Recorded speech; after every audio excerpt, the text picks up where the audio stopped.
Hi guys! For today's video, mag-unbox naman tayo ng nabili ko, in-order ko sa Sephora. Second time ko nang bumili actually. Second time, yung pangalawang beses ko palang nakabili dito sa Sephora. Yung first 2019 pa, pandemic. Ay hindi, mga 2021 siguro. Mga ganun. So kasi,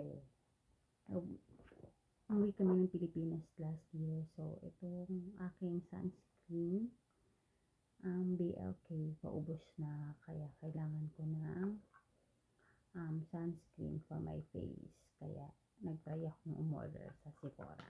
So, let's try. Unbox na natin.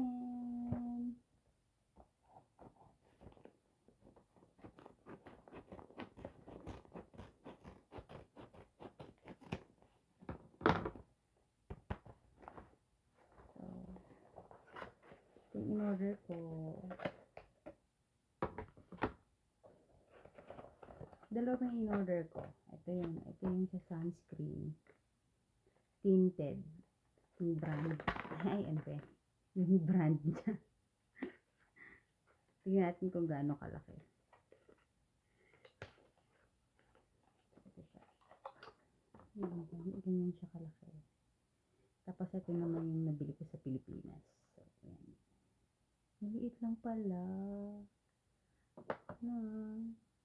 Pero kasi ito, vegan to eh. Vegan. Vegan siya.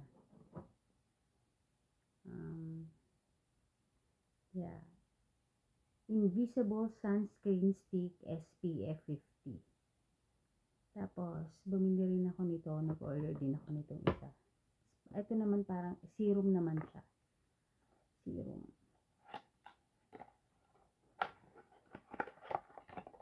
Ito naman siya.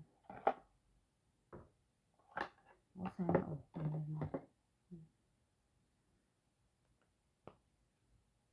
ano naman to, 15% vitamin C and EGF serum. So, tapos, ito naman na free ko. Free lang yan. Tingnan natin. Ito. Hydro Rush Leave-In Treatment 30 ml. Libre lang to.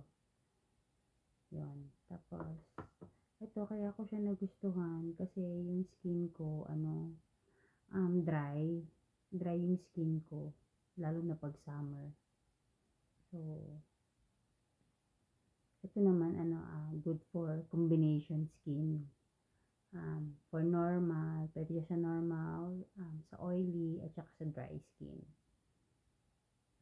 Tapos SPF 50. Tapos invisible siya. Yan. So, siguro pag naubos na itong isa, try ko na to. Tapos ito naman, yun nga, para siya, serum siya. So, gagamitin ko to every morning. Alam mo, tinatry ko siyang anuhin para mabasa ko. Ito siya. Yeah, ang brand naman ito, Inky. Sabi, Inky. Yeah.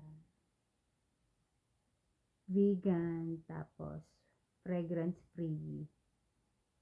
Good for uneven texture, good for dark spots.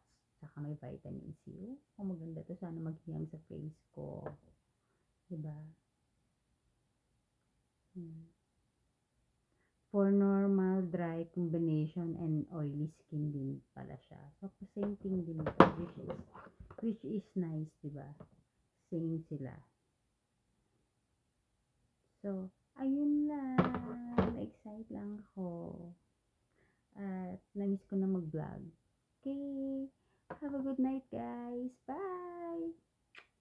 God bless us all.